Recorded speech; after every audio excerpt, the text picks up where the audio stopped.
The Moon Lord is the final boss in Terraria. Or is he? He is, and he can be quite a challenging fight, especially without the right arena, gear, or strategy. But after this guide, you should know exactly how to take him out. And also how to kill him. Get it? Here you can select which part of the video you want to skip to in case you're looking for specific information. If not, the video will start soon, or you can click start now and it'll begin right away.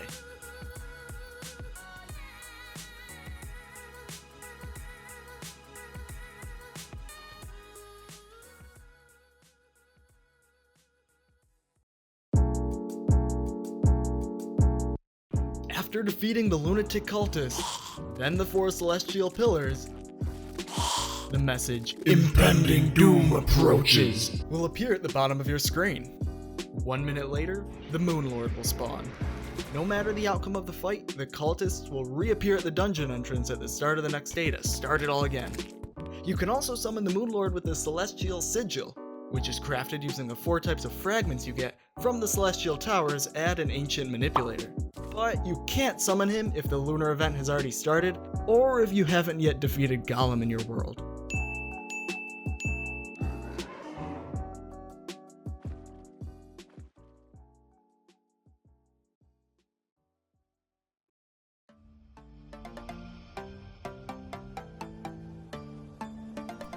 The Moon Lord has the most HP of any boss in the game, with 145,000 in normal mode and 217,500 in expert mode. He has 3 eyeballs, 1 on his head and 1 on each of his hands. The hand eyes have 25,000 HP in normal mode and 37,500 in expert mode, with 40 defense. The head eye has 45,000 HP in normal mode and 67,500 in expert mode, with 50 defense. He also has a core that can't be damaged until the 3 eyes are defeated, with 50,000 HP in normal mode and 75,000 in expert, with 70 defense. This dude has a ton of health, but you also have some amazing weapons at your disposal, so don't worry too much. And now onto the Moon Lord's attacks, and note that all of his attacks do double damage in expert mode. His hand eyes spawn 6 phantasmal spheres as the hands move away from his core, and a second after the last sphere spawns, all 6 move downward at a constant angle towards the player. These do 100 base damage on contact. The hand eyes also shoot 2 phantasmal bolts at the player which pass through blocks. These do 60 base damage. They also spawn little phantasmal eyes, which swirl around and then home in on the player that do 60 damage as well. These explode when they come in contact with a block though. The Moon Lord's head eye only opens every 11 seconds or so, and after 3 seconds will fire a phantasmal death ray, which is exactly as bad as it sounds. It does 150 base damage on contact. And then once the death laser finishes, the eye will shoot 2 phantasmal bolts at the player. The Moon Lord's mouth will open about every 14 seconds. During that time he sticks his tongue out, which will attach to you. This won't inhibit your movement at all, but it will inflict the Moonbite debuff, preventing you from self-healing using Spectre Armor or Vampire Knives. This debuff lasts 14 seconds in normal mode and 16 in expert mode, and starts when he first attaches his tongue to you, which gives you only about 5 seconds of time to self-heal and 3 seconds on expert mode until he re-inflicts you with the debuff. Also, while his tongue is attached to you, it'll spawn 3 Moon Leech Clots. These will travel from the player to the Moonlord's mouth, and if not killed, will return 1,000 health to one of his eyes.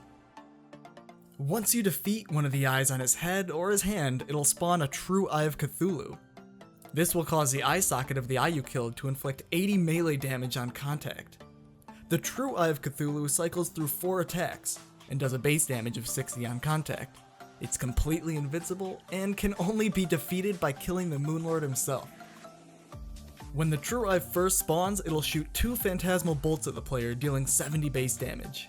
Then it spawns 6 phantasmal spheres around itself in kind of a hexagonal pattern and launches them at the player, dealing 110 damage on contact. This, in my opinion, is the hardest attack to avoid and will probably be the source of most of the damage you take. Then it swirls around in circles and spawns multiple phantasmal eyes, each dealing 70 base damage. Then it shoots a mini phantasmal death ray at you, just like the Moonlord's, but not quite as evil. This deals 100 base damage.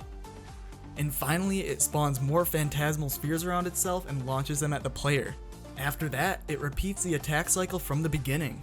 For each eye of the Moonlords that you take out, it'll spawn a true Eye of Cthulhu. This means by the end of the fight, you'll be facing 3 at once. We'll talk about how to deal with that later. Once all 3 eyes have been taken out though, the Moonlord's core will open up. Once you destroy his core, you'll have defeated the Moonlord.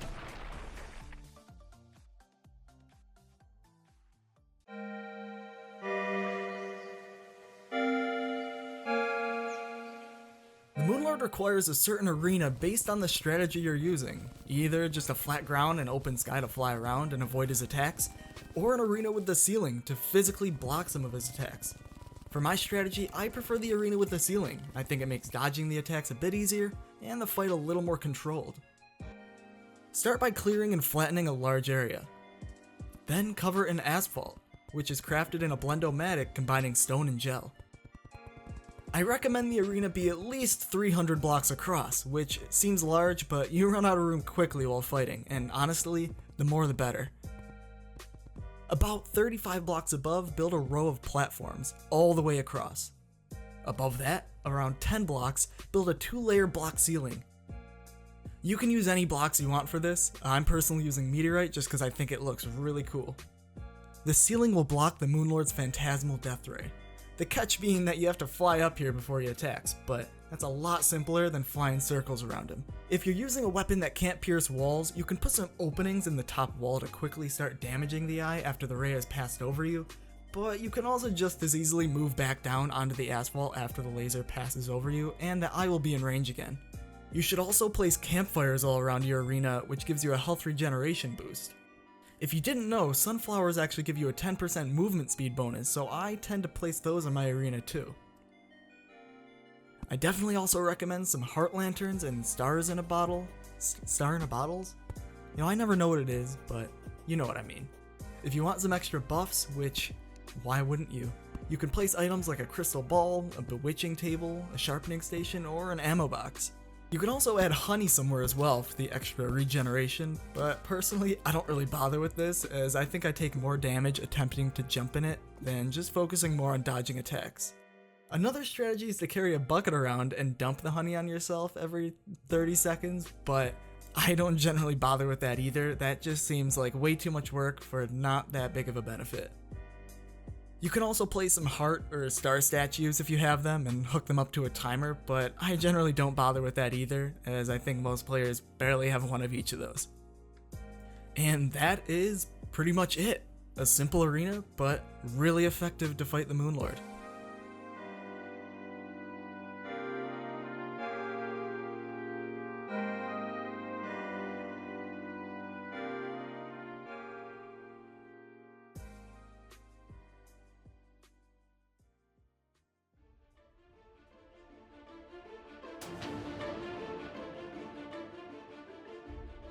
Depending on whether you're a melee, magic, ranged, or summoner player, you want to use the right gear to suit that playstyle.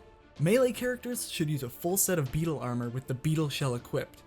The scale mail works too, but I love the defense on the shell, especially if you're having trouble surviving. Craft beetle armor by combining turtle armor with beetle husks at a mithril anvil. One of my favorite weapons for this fight, and probably my favorite weapon in the game, is the solar eruption. obtained by crafting solar fragments received from the solar pillar at an ancient manipulator. I also actually recommend killing the solar pillar before the others and crafting the solar eruption, not just to help you fight the Moonlord, but to also help you take out the remaining pillars. The solar eruption doesn't just dish out a ton of damage, but it also completely ignores blocks, going through them like nothing. I also generally use a possessed hatchet. It doesn't have that high damage, but it's super accurate, and I'll show you why that's useful later. Other weapon options are Flareon, the Eye of Cthulhu, the Scourge of the Corruptor, and the Daybreak. You should also craft a Stardust Dragon or a Cell Staff for the increased damage output. Both work well, but the Stardust Dragon sometimes seems to interfere with damaging the Moonlord at times. I believe this only happens with piercing weapons like the Solar Eruption, so if I'm using a weapon like that, I generally stick with the Stardust Cells just because it can get a little frustrating. And that's the melee gear to fight the Moonlord. The high defense really helps keep you alive, and the Solar Eruption is an absolutely devastating weapon. Magic players should use a full set of Spectre armor with the Spectre mask. You can also use the Spectre hood for the health regeneration, but the Moonlord's weird tongue stops you from self-healing for most of the fight. So the defense and damage boost of the mask is much more effective in my opinion. You can craft Spectre armor using Spectre bars, made from combining Chlorophyte found in the hard mode jungle and Ectoplasm found in the hard mode dungeon. The most effective weapons are the Razorblade Typhoon, a drop by Duke Fishron, and the Nebula Blaze, crafted at an ancient manipulator with nebula fragments from the Nebula Pillar. Also, having a Blizzard Staff can be pretty useful for when the Moonlord's top eye is above the wall. The Razorblade Typhoon locks onto its target and uses pretty much no mana for almost continuous firing, while the Nebula Blaze has a very high DPS but will chew through your mana like it's nothing, so being able to swap between the two is pretty useful. Other options are the Nebula Arcanum, but I think the slow speed makes this a little less effective, the Spectre Staff, or the Shadow Beam Staff, but I think these are still less effective than the weapons I mentioned before. And this is the magic gear to fight the Moonlord. It can be a really fun fight, despite being a bit of a challenge. Just make sure you bring enough mana potions. Ranged players should use a full set of Shroomite armor with a Shroomite mask for increased bullet damage. You can use the helmet that suits the weapon you'll be using, but I think bullets are the easiest way to win this fight. Combining glowing mushrooms with chlorophyte bars and an auto hammer will make Shroomite bars. Use Shroomite bars at a hard mode anvil and you can craft Shroomite armor. The best weapon for this fight is the Vortex Beater with at least 500 chlorophyte bullets. You can also use crystal bullets or even an endless musket bag if you don't have the chlorophyte, but chlorophyte bullets lock onto their target, pretty much ensuring you don't miss a single shot. A Phantasm bow is also pretty effective, with an endless quiver, but I generally prefer the beater. Craft the Vortex Beater or the Phantasm with vortex fragments received from the Vortex Pillar at an ancient manipulator, and craft chlorophyte bullets by combining chlorophyte bars and musket balls at a hard mode anvil. If you can't get these weapons for any reason, a chain gun from Santa NK1s and the Snowman Cannon with Rocket 3s are pretty effective too. I recommend also using a Stardust Dragon Staff for the crazy high added DPS. I believe this is the best pre-Moonlord Ranger gear, and you should definitely be able to take him out. The Vortex Beater dishes a ton of damage, while the Chlorophyte bullets let you not even have to worry about aiming. Last, but certainly not least, Summoner gear. A Summoner setup is extremely viable to fight the Moonlord, especially with an effective melee or ranged weapon alongside it. Using either a full set of Tiki armor bought from the Witch Doctor for 1.5 platinum while a Pygmy Staff is in your inventory, or a full set of Spooky armor crafted using Spooky wood dropped during the Pumpkin Moon event. It's up to you to decide what you want to use. The Tiki armor has a little more defense, but the Spooky armor will dish out a little more damage. I personally recommend using the Stardust Dragon Staff, and alongside it using a Vortex Beater. This will deal a crazy amount of DPS and take the Moonlord out probably faster than any other class. Another setup is to use a Stardust Cell Staff with something like the Solar Eruption. Again, using the Solar Eruption with the Stardust Dragon tends to prevent some of your melee attacks from hitting, so I recommend using the cells when using any piercing weapon. You should also try to get a staff with a Frost Hydra for the added DPS, and since it's another summon weapon, your armor and accessories will boost its damage. You actually don't need to use any non-summoner weapon alongside the minion if you're really sticking to your class, but it'll definitely benefit you a lot if you choose to. And there we have it, the Summoner class setup to fight the Moonlord. This class has the potential to absolutely destroy the Moonlord, and because of its lower defense, I definitely recommend it for semi-skilled players who just want to get the fight over with.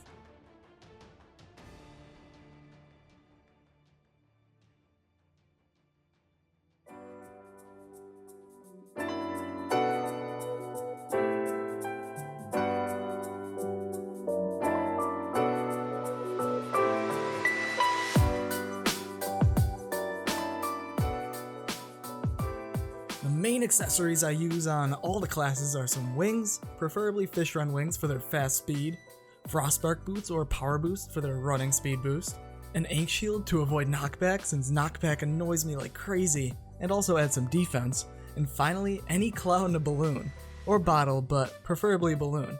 I know it sounds crazy to use such an early game accessory when you're fighting literally the last boss in the game, but you gotta trust me that it is super helpful in dodging the Moonlord's attacks, especially in expert mode, where he hits really hard.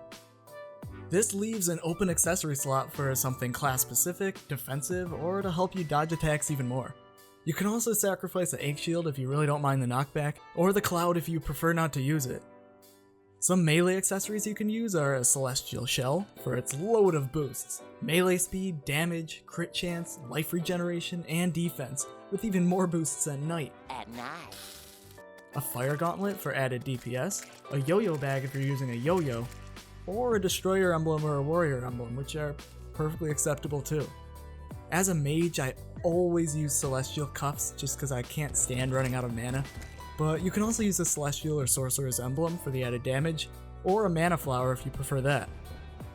If you're playing as a ranger and using a gun, then a sniper scope is useful for the extra damage output. If you're using a bow, I recommend the magic quiver. A ranger emblem or destroyer emblem are also completely viable as well. If you're a summoner, then you should definitely use a papyrus scarab, which gives you an extra minion and summon damage boost.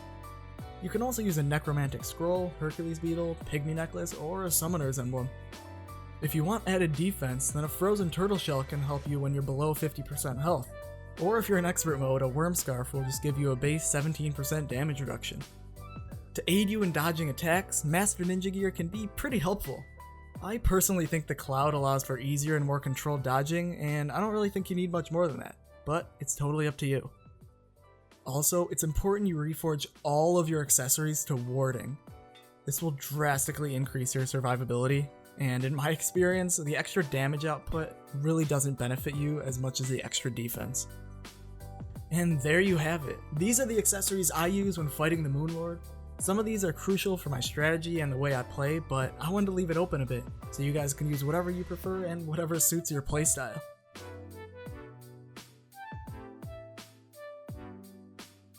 I don't really recommend using any mounts. Some people say the unicorn or the UFO are effective, but I think it makes dodging even more difficult. Though the shrimpy truffle, the expert mode drop from Fishron, can be pretty useful. It lets you ride the cute Fishron mount and is effective if you set up your arena correctly. This mount moves fairly slowly in the air, but when it passes through water it moves twice as fast, and even faster when it's underwater. It even gives you a damage increase when you're below 50% health. Also, using this mount allows you to take off your wings and your boots, freeing up 2 accessory slots. You just have to set up your arena correctly. So if you place bubbles bought from the party girl, you can pass right through them, but they can also hold liquids. So if you fly through them with your Fishron mount, he'll actually get the speed boost. It lasts about 6 seconds, giving you enough time to hit another patch of water. I don't personally use this because I've learned to dodge the Moonlord on foot, but it's still an effective strategy. Or you can just put your whole arena underwater, which would make you move even faster on the mount, but that's probably not worth the effort, right? But I still kind of want to see it.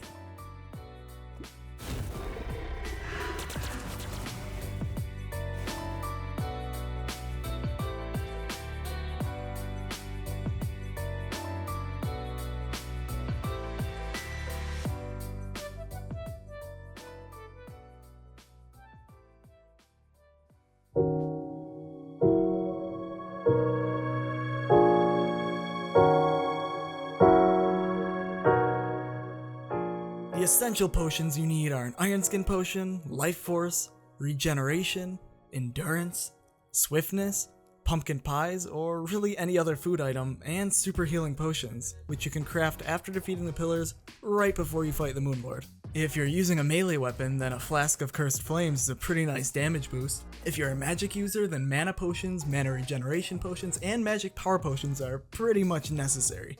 Rangers can use an ammo reservation potion and an archery potion if they're using a bow. Summoners can use a summoning potion. Well, every class can use that, but I know half of you won't want to grind for most of these potions anyway, so I probably shouldn't overdo it. You can also use a rage potion or a wrath potion for the extra damage output. On top of potions, other buff items like a sharpening station for extra damage, ammo box to save on bullets, a crystal ball for better magic powers, and a bewitching table for an extra minion are pretty useful too. Potions can make or break a fight, so if you aren't going in too confident, I highly recommend using all of these and crafting a few of each of them for the fight.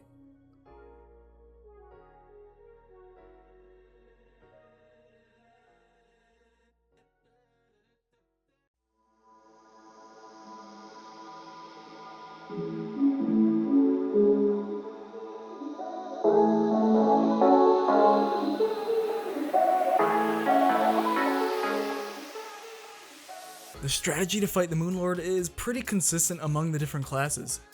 First, I'm going to primarily focus on how to dodge his attacks. Once you spawn the Moon Lord or defeat the final pillar, you only have a minute until he gets here. Make sure you drink your potions and get all the buffs you possibly can. This isn't an easy fight. I'm just going to call the hand on the left his left hand, even though technically it's his right hand, and vice versa, just for the sake of explanation. Once the Moon Lord spawns, you have a few seconds of time where you can stand still and be totally fine. He'll be shooting phantasmal eyes at you, so just stay put and they'll get destroyed by the ground or the ceiling. His left hand will spawn 6 phantasmal spheres while moving away from his core, so you want to move to the right to avoid them. At the same time, his right hand's pupil will start to target you. This means it's about to shoot a phantasmal bolt, so you want to get close to it and jump around a second and a half after you see it starting to target you, and it'll generally cause it to miss, but it can take some practice. Make sure you avoid the spheres flying at you, as they move at a constant downward angle depending on where you are. Not even close, baby. Then you want to move your character to the left as the right hand starts to spawn phantasmal spheres in. Again, jumping to dodge the phantasmal bolt and the phantasmal eyes that spawn. Generally, if you avoid jumping and keep your character on the ground, they'll get destroyed by the ground or the ceiling above. His head's eye will open and his left hand will spawn phantasmal spheres again. Wait a few seconds for the spheres to all appear and then jump up to the platforms above before the laser makes contact with you. That part's important. This will make the spheres easy to dodge as they can only move down, and it'll cause a laser to be obstructed by the ceiling above. At the same time, you'll see the right hand shoots another bolt at you, which I did a quick jump to avoid. Your first few fights, you really aren't going to avoid these phantasmal bolts, but eventually you'll get the hang of it, and it can get kind of important in expert mode once they start to do some real damage. In normal mode, they really don't hurt you too much. After the laser fires, his head's eye and the left hand will shoot a phantasmal bolt at the same time. Diagonal movement upwards seems to be your best bet to dodge this. The right hand will now spawn in the phantasmal spheres, but this time the left hand will spawn them in a little more quickly afterwards. This just means you might have to jump above to avoid them, which is easy enough. Once you learn how they move, dodging the spheres becomes pretty easy. After that, the hands will shoot 2 more bolts at you one after the other. And you can see here I didn't successfully dodge them, but if I made that second jump a little sooner, I probably would have. Now both hands will spawn spheres at the same time as the head eye opens. Getting up and above the spheres as late as possible without hitting the laser will be your best bet at dodging all of these attacks. I cut it a little too close here, but now the spheres are all below me and I could easily avoid them. You might need to hug or grapple to the top of the ceiling to further avoid them if you're cutting it a little too close. Again, the head eye and the left hand will shoot bolts at you, and that's pretty much it. The attacks seem to cycle after that, but they don't remain consistent as the different attacks seem to have different timers on them. Just follow the same principles to continue to dodge the attacks, jumping when a bolt is about to be shot, running away from or jumping above the spheres, staying on the ground or just trying to avoid the phantasmal eyes, and jumping up to the top platform when he shoots his big laser. It'll take some practice to really understand his attacks, but being able to dodge the big laser and the spheres is more than enough to take him out in normal mode, as long as you have a high enough defense. Once you defeat one of his eyes though, the battle changes. First, that eye will no longer attack you, but second, it spawns a whole other creature to start attacking you, the true Eye of Cthulhu. The eye socket also now inflicts melee damage, so be careful to avoid that. I'll go over the mechanics of taking the eyes out, when specifically to do it, after I show you how to dodge their attacks. The hardest part of the fight, in my opinion, is when you have one true Eye of Cthulhu out, cause I think there's just the largest variety of attacks to dodge. First, it'll shoot bolts at you, dodge those with a bit of a jump, as the other ones. Then it'll form the spheres around itself, which it'll throw at you. If you fall down from the platforms when it finishes forming, then quickly jump back up, you should avoid this attack. The cloud in a bottle definitely helps with this. Then they do some twirlies while spawning phantasmal eyes. This is easy enough to dodge because you just have to run away from it. Then it shoots the mini laser at you, which always will start above the player's current position, so I highly recommend getting up to those platforms before it starts his attack, and it should hopefully just hit the ceiling above you and you won't have to worry about it. Then they form more spheres and throw them at you. While this is going on, you have another hand eye and the head eye still going after you, so you're gonna get hit multiple times, so I say to mainly focus on dodging the lasers and the spheres since those do the most damage. Eventually you can get into a rhythm and start to dodge these attacks, but during this time you'll want to focus on taking the other hand out, because if you time that properly you can sync up the true eye's attacks and it's almost just as easy as dodging one eye. If you manage then to sync up the third eye, the rest of the fight will be so much easier. Here's what it looks like if you sync them up.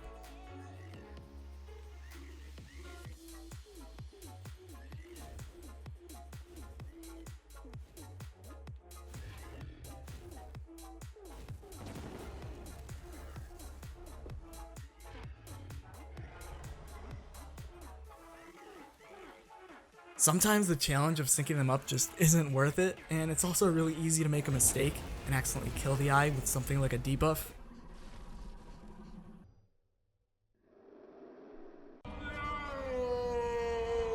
But if you can pull it off, the rest of the fight will be a breeze. And of course, dodging is only half the battle. Here I'm going to show you a full Moonlord fight where I'll commentate over it, going over what I'm doing and the mistakes I've made. I'll be using melee gear, but I'll show bits of the battle with other classes and differences in strategy after this. Okay, I'm all buffed, I got my minions out. Let's do this. As we talked about, I run to the right to avoid his spheres attack, while at the same time attacking his right hand eye since it stays in melee range. Then I continue right over to his left hand eye, getting as many hits into it as I can, while also trying to dodge all of his attacks. Once his head's eye open, you want to focus fire on that, and of course, jump up to avoid the laser. Try to consistently damage all three eyes so you don't have to spend too much time on the last one or two later.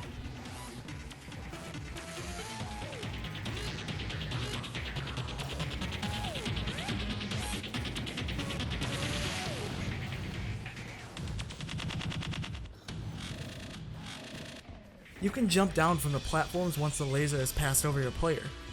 This is especially necessary for weapons that can't go through the ceiling.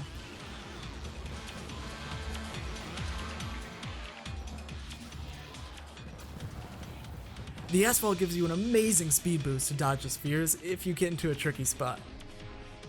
Once one of his eyes are about to die, I get rid of my minions, because I want to be able to time when I kill the eyes myself.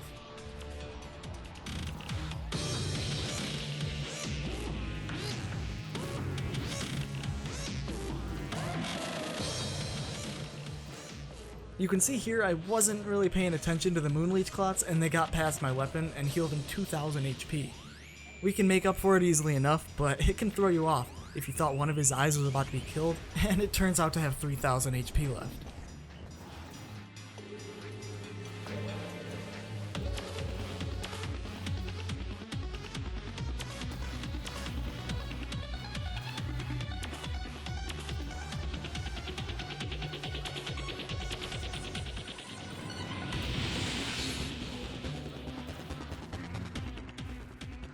You can see here I switched to the Possessed Hatchet for its lower damage but amazing accuracy. This will let me get the hand eyes down to really low health without killing them. Now I killed the first eye, here comes the tricky part, timing the kill of the second eye. To sync up the attacks of the three eyes, you want to kill the Moonlord's eye while the true Eye of Cthulhu is doing the Phantasmal Sphere throw, which is after its mini death ray. The true Eye of Cthulhu started the laser, so I know during his next attack the hand eye must be killed. I lower the health of his hand as much as possible without killing it, and right when the 6 phantasmal spheres are thrown at me, bam! I take his hand eye out. And now if you look, the 2 true eyes that are now here are synced up, at least enough to make the dodging a lot easier. You can see dodging both of them really isn't much of a difference from dodging one. Now we just have to sync up the kill on the last one. You can see I spend most of my time up on the platforms now, and that's because all I have to mainly dodge are the lasers and the spheres, which are easiest up here. And remember, the true eyes of Cthulhu's lasers will almost never hit you if you stay up here, along with the Moonlord's laser. The trickiest part about this is if the eye is closed when you need to time the kill. If this happens, you have to wait for the opening to sync up again, which can take a little bit, and at that point I sometimes say it's not even worth bothering syncing them up and just to get the fight over with.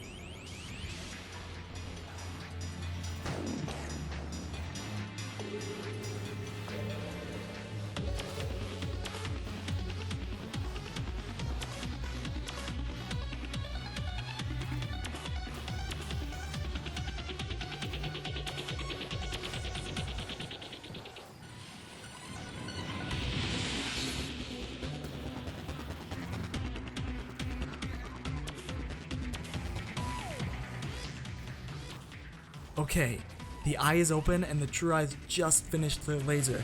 This is when I have to do it. The eye is on low health, this should just take one swing. They form their little spheres and right when they throw them at me, BAM! I got hit in the process, but it was a worthy sacrifice. The true eyes are all synced up, the core is exposed, and now I just have to get in the rhythm of dodging while demolishing his core with the solar eruption. My dodging wasn't perfect this fight. I made a few mistakes and I took so long a few of my potions wore off, but I never lost more than 25% of my health and I didn't drink a single health potion. With the right strategy, this fight becomes a lot less intimidating with pre-Moonlord gear, and beating the Moonlord alone in an honorable battle is really a great feeling.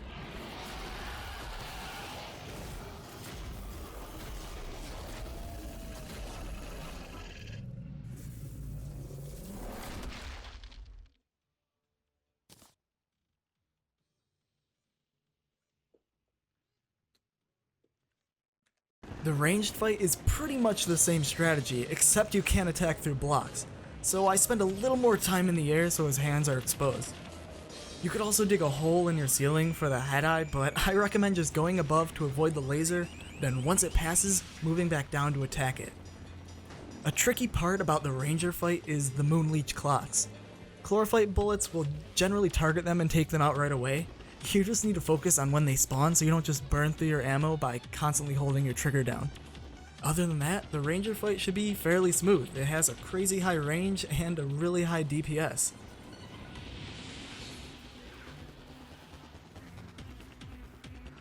The mage fight is fairly straightforward. I tend to use the Razorblade Typhoon for most of it, but when the laser is being fired, I pull the Blizzard Staff out and get as much damage into the head eye as I can. The Razorblade Typhoon easily destroys the Moonleech clots as well, and the Nebula Blaze is great for dealing high damage quickly, which helps time the eye kills.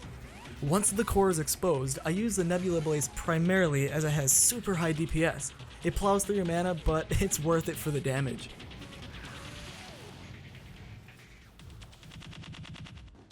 The Summoner class can take out the Moonlord super quickly, but timing the eye kills is almost impossible if you have your minions out. So all I can really say is that I pray for your dodging ability and may God have mercy on your soul.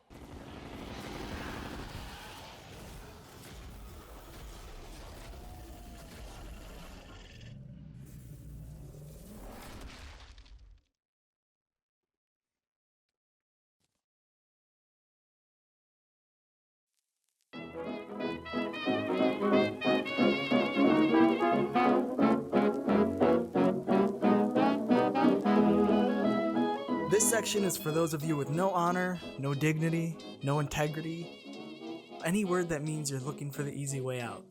Or you just don't care and you want to get the fight over with, which is fair enough.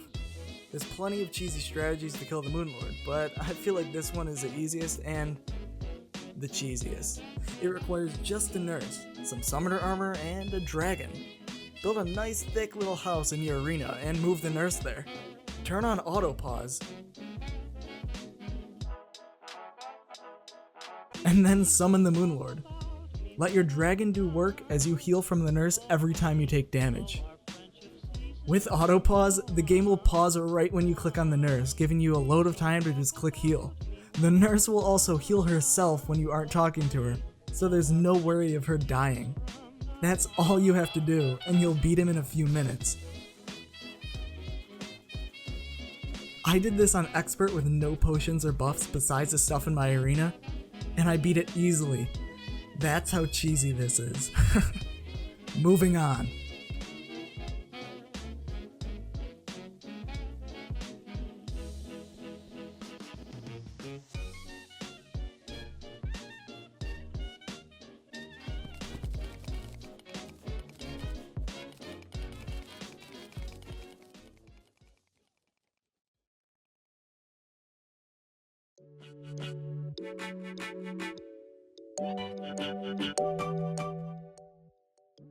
The Moonlord drops some pretty cool items.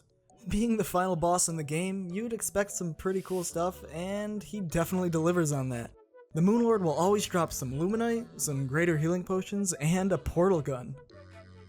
Like the other bosses, he has a 14.29% chance to drop his boss mask, and a 10% chance to drop a Moonlord trophy. He can only drop one of the following items: a Meowmere, Terrarian, Starwrath, SDMG, also known as the Space Dolphin Machine Gun, a Celebration, Last Prism, Lunar Flare, Rainbow Crystal Staff, and Lunar Portal Staff. These are all really awesome and fun to use weapons. If you're in Expert mode, you'll receive a treasure bag. This contains 2 Expert-only Moonlord drops: the Gravity Globe, which is pretty much just a worse version of the Gravity Potion, but also the suspicious-looking Tentacle, which summons the Light Pat, the suspicious-looking eye. It also senses nearby treasure, enemies, and NPCs. It resembles the True Eye of Cthulhu and, in my opinion, is the best light pet in the game. Not just for its light output and other abilities, but just because it looks frickin' awesome.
So I should end this by saying a guide can only do so much to help you win this fight. I fought the Moonlord probably 100 times over and over, and when I started, I could barely win on normal. And now expert mode isn't much of a challenge at all. It's okay to die in Terraria. I've done it many times. but that shouldn't demotivate you to finish this fight. And your character respawns for a reason. So have fun, refer back to this guide if you need to, feel free to ask me any more questions in the comments, or find a better guide somewhere else. Just kidding, there isn't one. Remember to like, comment, and subscribe to catch the next vid. Take care, everybody.